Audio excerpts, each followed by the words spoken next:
यह वीडियो केवल मनोरंजन हेतु है। हम किसी भी अंधविश्वास का समर्थन नहीं करते। इस वीडियो का क्रेडिट हिंदी कहानियों फनी कॉमेडी स्टोरीज को जाता है। Intelligent village chef cooking whole lamb with stuffed chicken. Jodhpur नाम के गांव में प्यारे नाम का एक शेफ रहता था। वो कपाड़िया के ढाबे में काम करता था।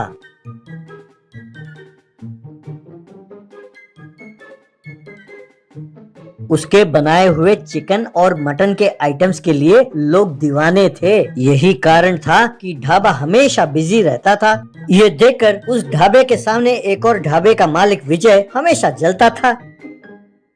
एक दिन विजय का साला लंबू विजय के पास आया।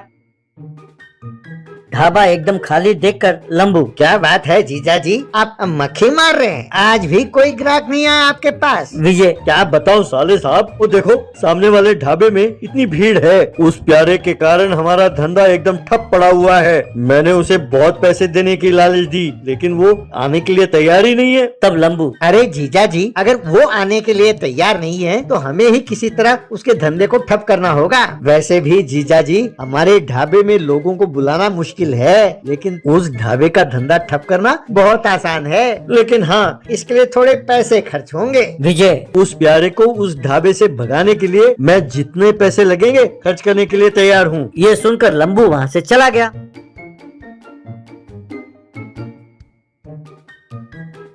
अगले दिन लंबू प्यारे के पास गया और उसे कहने लगा, भैया, तुम्हारे बारे में आसपास के गांव में बहुत चर्चा होती है। सुना है तुम खाना बनाने में 30 मार खान हो। पहले तुम अपने ओनर को बुलाओ, मैं आज तुम्हारी खबर लेता हूँ। तभी कपाड़िया वहाँ पहुँचा।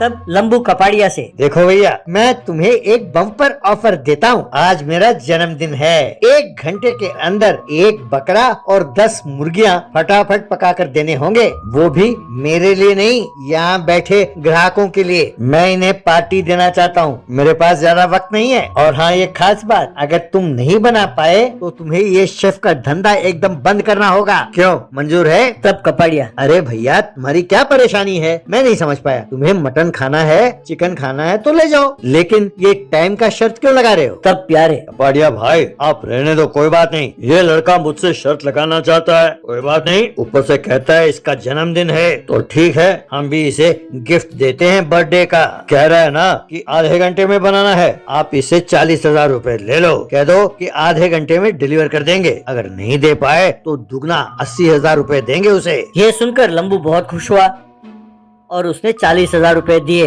ये देखकर सब लोगों ने ताली बजाई। तब प्यारे ने तुरंत एक साफ किया हुआ बकरा और मुर्गियां ले आया। लोगों के देखते देखते उनमें मसाला भरा और फिर उन चिकन को बकरे के पेट में डालकर सिया और फिर उसे आग में जलाने लगा। यूं देखते ही देखते आधे घंटे में उसने एकदम पका दिया। ये देखकर वहाँ खड़े लोगों ने ताली बजाई। बाद में कपाड़िया और प्यारे ने वहाँ बैठे लोगों को वो पकाया हुआ मटन और चिकन लोगों को परोसने लगे। उसे खाते हुए सब लोग हैप्पी बर्थडे लंबू, हैप्पी बर्थडे लंबू यूं गाने लगे। ये सब सामने वाले ढाबे में बैठा विजय गुस्से में देख रहा था।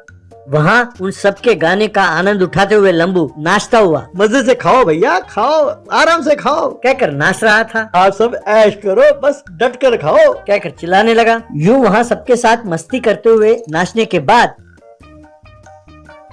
लंबू विजय के पास गया। अब लंबू विजय से, जीजा जी, आपने सही कहा, वो बड़ा अड़ियल है, उसे मात देना बहुत मुश्किल है। मेरी राय मानो, आप अपना ढाबा यहाँ से हटा दो। क्यों, क्या कहते हो आप? तब विजय, अरे कमीने साले, ये बात तो मैं बहुत पहले ही जानता था। तुमने आकर मुझसे क्या कहा कि तुम उसे यहाँ से भगा दोगे, ढाबा बंद करा दोगे, ऊपर से 40,000 रूपए मुझसे लेकर वहाँ तुम अपना जन्मदिन मनाते हो। हैप्पी बर्थडे टू यू कहकर वो लंबू को मारने लगा। लंबू किसी तरह बचकर वहां से भाग गया।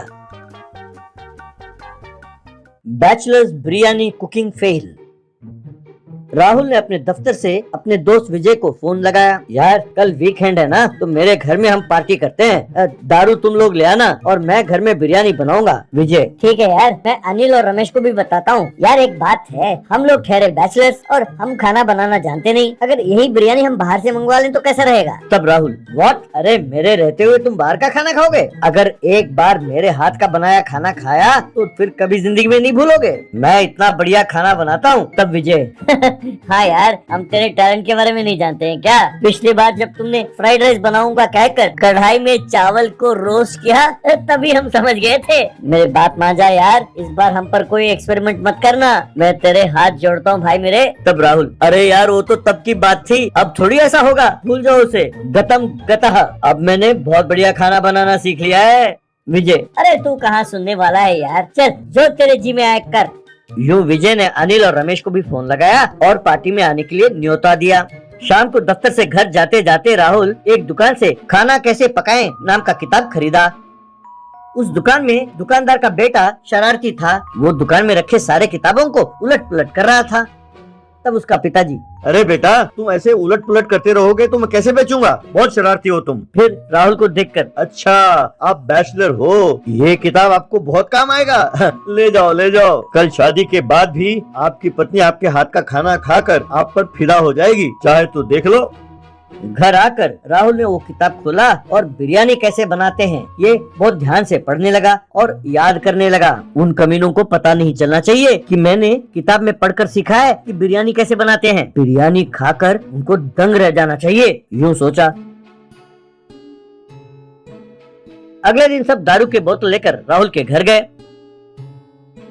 चीयर्स कहकर शराब पीने लगे। राहुल, दोस्तों अब मैं चिकन बिरयानी बनाने वाला हूँ। शराब खत्म होने से पहले पहले गर्मा गर्म चिकन बिरयानी बनेगा, तब तक ताश के एक एक हाथ हो जाए। यूं वे सब ताश खेलने लगे।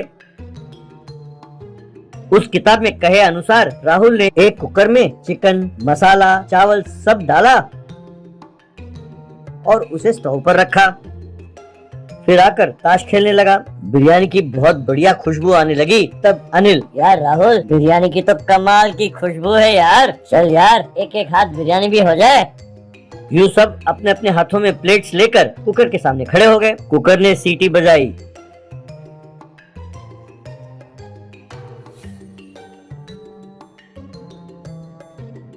यूं 5 सीटियों के बाद विजय, यार राहुल, कुकर सीटी बजा चुकी है, लगता है अब स्टोव बंद कर देना चाहिए। तब राहुल, अरे इतनी जल्दी? अभी तो उसने 5 सीटी बजाई है, कुकर को 50 सीटियां बजानी चाहिए। रमेश, क्या 50 सीटियाँ? तेरा दिमाग खराब है, मेरी बात मान, स्टोव बंद कर दे। राहुल, अच्छा अब तुम मुझे खाना बनाना सिखाओगे? 50 सीटियां बजने तक चुपचाप यहीं खड़े रहो या फिर जाकर ताश खेलो। यूं कह रहा था और कुकर सीटी पर सीटी बजाई जा रही थी। उसमें से काला धुआं निकलने लगा। विजय, यार लगता है अंदर खाना जल रहा है, मेरी बात मान, बंद कर दे स्टोव, अभी बहुत देर हो चुकी है। तब रमेश, यार इतनी सीटी तो कभी बजते देखा नहीं मैंने कुकर में। ये तुम अजीब बात कर रहे हो यार, हम तुझ पर भरोसा क्यों करें? राहुल, मैं जानता था तुम यही कहोगे, इसलिए मैं मास्टर शेफ प्रवीणा के लिखे किताब से पढ़कर सीखा है। चाहो तो तुम उस किताब में देख लो, वहाँ साफ साफ लिखा है। पढ़ो, लिखा है 50 सीटियां बजनी चाहिए। कहकर किताब लाकर दिखाया। कुकर ने फिर सीटी बजाया। वो सब किताब देख रहे थे कि तभी राहुल की फोन बजी। फोन पर किताब का दुकानदार, सर माफ कीजिए, मेरे बेटे ने आपके किताब के साथ छेड़खानी की, उसने उल्टे सीधे लिख डाले। उसकी आदत है सर कि जहाँ उसे कोई अंक दिखाई दे उसके पास वो 0 लगा देता है। ये उसका खेल है साहब। आप कल आइए दुकान पर और नई किताब ले जाइए सर। जो हुआ उसके लिए मैं माफी चाहता हूँ। तब राहुल, बाप रे, यानी उसने 5 के आगे 0 लगाया और उसे 50 कर दिया। यूं कही रहा था कि अचानक कुकर धड़ाम करके फटा। बस सबके चेहरे काले पड़ गए और सब बेहोश होकर जमीन पर गिर गए।